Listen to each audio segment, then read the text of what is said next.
നേർവേദി പ്രഭാഷണ പരമ്പരയിലേക്ക് ഏവർക്കും സ്വാഗതം. സുവിശേഷകൻ കുഞ്ഞുമോൻ തോട്ടപ്പള്ളി ഇപ്പോൾ നിങ്ങളുമായി ദൈവവചനം പങ്കുവെക്കുന്നു. ശ്രദ്ധിച്ചാലും.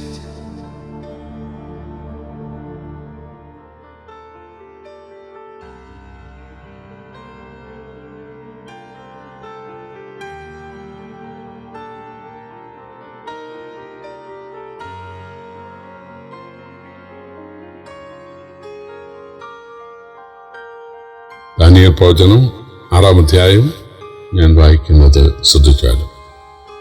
രാജ്യമൊക്കെയും ഭരിക്കേണ്ടതിന് രാജ്യത്തിന്മേൽ 120 പ്രധാന ദേശാധിപതികളെയും അവരുടെ മേൽ 3 അധ്യക്ഷന്മാരെ നിയമിപ്പാൻ ദാര്യാവേശന് ഇഷ്ടം തോന്നി. ആ മൂവരിൽ ദാനിയേല് ഒരുവനായിരുന്നു.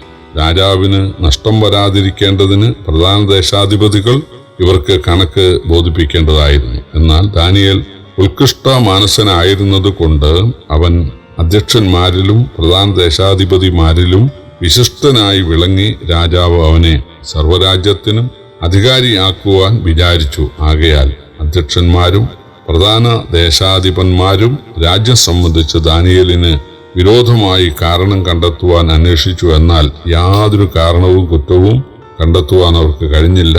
അവൻ വിശ്വസ്തനായിരുന്നത് കൊണ്ട് ഒരു തെറ്റും കുറ്റവും അവനിൽ കണ്ടെത്തിയില്ല.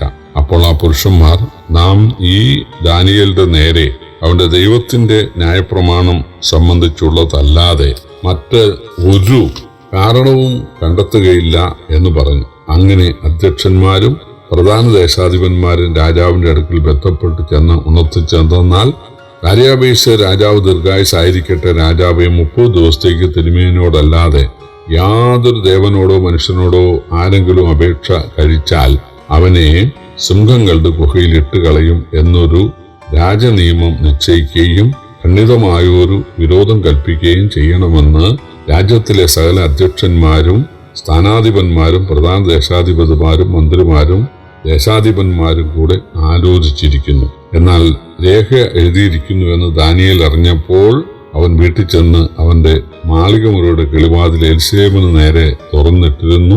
താൻ മുമ്പേ ചെയ്തു വന്നതുപോലെ ദിവസം 3 പ്രാവശ്യം മുട്ടുകുത്തി തന്റെ ദൈവത്തിന്റെ സന്നിധിയിൽ പ്രാർത്ഥിച്ച് സ്തോത്രം ചെയ്തു. അപ്പോൾ ആ പുരുഷന്മാർ ബന്ധപ്പെട്ടു വന്നു. ദാനിയേൽ തന്റെ ദൈവത്തിന്റെ സന്നിധിയിൽ പ്രാർത്ഥിച്ച് അപേക്ഷിക്കുന്നത് കണ്ടു. ഉടനെ അവർ രാജസന്നിധിയിൽ ചെന്ന് രാജാവിന്റെ വിരോധ കൽപ്പനയെക്കുറിച്ച് സംസാരിച്ചു.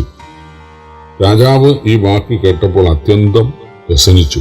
ദാനിയേലിനെ രക്ഷിപ്പാൻ മനസ്സുവെച്ചു. അവനെ രക്ഷിപ്പാൻ സൂര്യൻ അസ്തമിക്കുവോളം പ്രയത്നം ചെയ്തു. എന്നാൽ ആ പുരുഷന്മാർ രാജാവിന്റെ അടുക്കൽ ബന്ധപ്പെട്ട് ചെന്ന്, രാജാവ് ഉറപ്പിക്കുന്ന ഒരു വിരോധ കൽപ്പനയോ നിയമമോ മാറ്റിക്കൂടാ, എന്നിങ്ങനെയാകുന്നു മേദ്യരുടെയും പാർസികളുടെയും നിയമം എന്ന് ബോധ്യമാക്കി ഇരിക്കണം എന്ന് രാജാവിനെ ഉണർത്തിച്ചു. അങ്ങനെ രാജാവിന്റെ കൽപ്പനയാൽ അവർ ദാനിയേലിനെ കൊണ്ടുവന്ന് സിംഹങ്ങളുടെ ഗുഹയിൽ ഇട്ടുകളഞ്ഞു.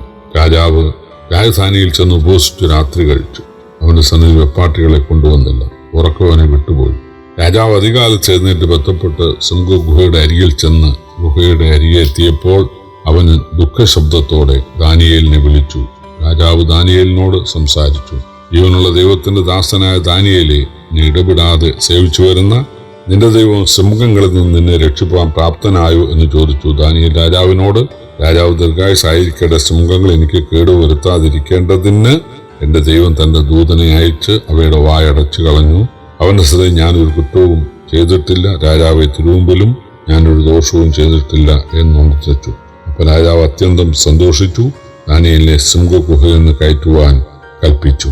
പിന്നെ രാജാവിന്റെ കൽപ്പനയാൽ അവർ ദാനിയേലിനെ കുറ്റം ചുമത്തിയവരെ കൊണ്ടുവന്നു. അവരെയും മക്കളെയും ഭാര്യമാരെയും സിംഹങ്ങൾ ഗുഹയിലിട്ട് കളഞ്ഞു. അവർ ഗുഹയുടെ അടിയിൽ എത്തും മുമ്പേ സിംഹങ്ങൾ അവരെ പിടിച്ച് അവരുടെ അസ്ഥികളെയൊക്കെയും തകർത്ത് കളഞ്ഞു.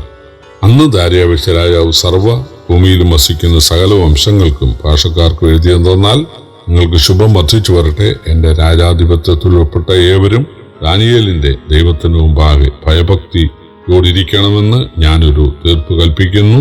അവൻ ജീവനുള്ള ദൈവവും എന്നേക്കും നിലനിൽക്കുന്നവനും അവന്റെ രാജത്വം നശിച്ചു പോകാത്തതും അവന്റെ ആധിപത്യം അവസാനം വരാത്തതുമാകുന്നു. അവൻ രക്ഷിക്കുകയും വിടുവിക്കുകയും ചെയ്യുന്നു. അവൻ ആകാശത്തിലും ഭൂമിയിലും അടയാളങ്ങളും അത്ഭുതങ്ങളും പ്രവർത്തിക്കുന്നു. അവൻ ദാനിയേലിനെ സിംഹവായിൽ നിന്ന് രക്ഷിച്ചിരിക്കുന്നു. എന്നാൽ ദാനിയേൽ ദാരിയാവേശിന്റെ വാഴ്ചയിലും പാർസി രാജാവായ കോരേശിന്റെ വാഴ്ചയിലും ശുഭപ്പെട്ടിരുന്നു. ദാനിയേലിനെ ദൈവം സിംഹഗുഹയിൽ നിന്ന് വിടുവിച്ച കാര്യം ദാരിയാവേശ് രാജാവ് പ്രസിദ്ധം ചെയ്യുന്നതാണ് ഈ 6-ാം അധ്യായം.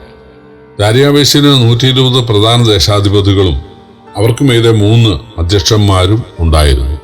ആ മൂവരിൽ ഒരാളായ ദാനിയേലിനെ അതിൽ ശ്രേഷ്ഠനാക്കാൻ രാജാവ് ഒരുങ്ങുന്നതിൽ അസൂയ പൂണ്ടവർ ദാനിയേലിനെ ചതവിൽപ്പെടുത്തുവാൻ രാജാവിനെ സമീപിച്ചു പറഞ്ഞു, 30 ദിവസത്തേക്ക് എല്ലാവരും അങ്ങയോട് വേണം പ്രാർത്ഥിക്കാൻ, അല്ലാത്തവരെ സിംഹഗുഹയിൽ ഇട്ട് കളയണം. ഇതറിഞ്ഞതു മുതൽ ദാനിയേൽ വീട്ടിലെത്തി യെരുശലേമിന് നേരെയുള്ള കിളിവാതിൽ തുറന്ന് പതിവ് പോലെ 3 നേരം ദൈവത്തോട് പ്രാർത്ഥിച്ചു പോന്നു. ഇക്കാര്യം അവർ പതിയിരുന്ന് കണ്ടുപിടിച്ച് രാജാവിനെ അറിയിച്ചു. ദാനിയേലിനെ സിംഹഗുഹയിൽ ഇടാതിരിക്കുവാൻ രാജാവ് ആവത് ശ്രമിച്ചു, പക്ഷേ സാധിച്ചില്ല. അവസാനം ദാനിയേലിനെ സിംഹഗുഹയിൽ ഇട്ടു. ആ ഗുഹ അടയ്ക്കുകയും ചെയ്തു, മുദ്ര വെച്ചു. എന്നാൽ അന്നുറങ്ങാത്ത രാജാവ് രാവിലെ സിംഹഗുഹയിലെത്തി ചോദിക്കുകയാണ്, നിന്റെ ദൈവം നിന്നെ രക്ഷിച്ചോ ദാനിയേലേ? ദാനിയേൽ വിളിച്ചു പറഞ്ഞു, ദൈവം തന്റെ ദൂതനെ അയച്ച് സിംഹത്തിന്റെ വായടച്ചു. ദാനിയേൽ വലിച്ചു കയറ്റാൻ കൽപ്പിച്ചു. ചതിയന്മാരായ ആ പ്രമാണികളെ, അവരുടെ ഭാര്യമാരെയും മക്കളെയും കൂടെ ആ കുഴിയിലിടാനായിട്ട് രാജാവ് വിധിച്ചു. അവർ ചെല്ലുന്നതിന് മുമ്പേ അവരെ സിംഹങ്ങൾ വിഴുങ്ങിക്കളയും. ഈ കാര്യം ദാരിയാവേശ് രാജാവ് പ്രസിദ്ധപ്പെടുത്തിക്കൊണ്ട് കൽപ്പിച്ചത് ബാബേൽ സംസ്ഥാനത്തില് ഉടനീളം എല്ലാവരും ദാനിയേലിന്റെ ദൈവമായ സത്യദൈവമായ യഹോവയെ വേണം ആരാധിക്കാനും സ്നേഹിക്കാനും ബഹുമാനിക്കാനും എന്നാണ്. പ്രിയപ്പെട്ടവരെ ഓർക്കണം, ഒരു കാലത്ത് ബാബേൽ രാജാവ് വന്ന് ഇസ്രായേലിനെ കീഴ്പ്പെടുത്തി അവരെ അടിമകളാക്കി പിടിച്ചുകൊണ്ട് വന്നിരിക്കുകയാണ്. ഇസ്രായേലിന്റെ ദേവാലയമൊക്കെ തകർത്തതാണ്. എന്നാൽ ഇപ്പോൾ അവർക്ക് മനസ്സിലായി അതൊക്കെ ഇസ്രായേലിന്റെ തെറ്റുകൊണ്ടായിരുന്നു. എന്നാൽ ദൈവം സർവശക്തനായി ജീവിക്കുന്നു എന്ന് അവർ മനസ്സിലാക്കി ആ യഹോവയെ വേണം ബാബേലിലുള്ള എല്ലാവരും ആരാധിക്കാൻ എന്ന് രാജാവ് വിളംബരം ചെയ്യുകയാണ്. പ്രിയപ്പെട്ടവരെ, ദൈവത്തെ തോൽപ്പിക്കാൻ മനുഷ്യന് സാധിക്കുകയില്ല. ഇവിടെ ഇതാ ആ പ്രവാസകാലത്ത് യഹോവ തന്റെ മഹത്വം വെളിപ്പെടുത്തുകയാണ്. ദൈവത്തിന് സകല മൃഗങ്ങളെയും സിംഹങ്ങളെയും കഴുതകളെയും ഒക്കെ നിയന്ത്രിക്കാനായിട്ട് സാധിക്കും. അതുകൊണ്ട് പ്രപഞ്ച സൃഷ്ടാവായ ഈ കർത്താവിനെ, മനുഷ്യനായി തീർന്ന് നമ്മുടെ നരകമേറ്റ കർത്താവിനെ, നമുക്കായി രക്ഷയൊരുക്കിയ കർത്താവിനെ സ്നേഹിക്കാൻ സേവിക്കുവാൻ ദൈവം നമ്മെ സഹായിക്കട്ടെ. കർത്താവിന്റെ വലിയ നാമം വാഴ്ത്തപ്പെടുമാറാകട്ടെ.